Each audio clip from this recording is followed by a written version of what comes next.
আমি এই ধন্যবাদটা বাংলাদেশের কৃষককে দিতে চাই, যে বাংলাদেশের কৃষকদের পক্ষ থেকে সারা পৃথিবীকে একটা গিফট, যে ট্রাক্টর রিলেটেড এরকম আর ওয়ার্ল্ড রেকর্ড নাই।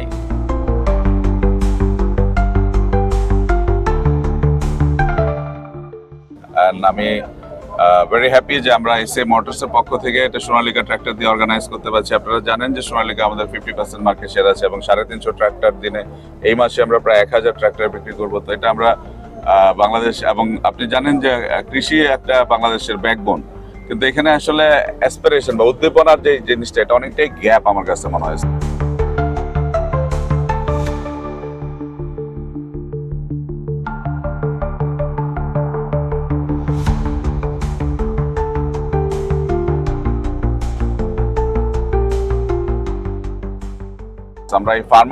আমরা ফার্মারদেরকে ইন্সপায়ার করার চেষ্টা করছি, ফার্মাররাও আমাদেরকে ইন্সপায়ার চেষ্টা করছে, এবং এটা বাংলাদেশের পক্ষ থেকে ইন্টারন্যাশনাল ট্রাক্টরকে, সোনালিকাকে এবং ওয়ার্ল্ডকে বাংলাদেশের কৃষকের পক্ষ থেকে এটা একটা গিফট আমরা অফার করছি।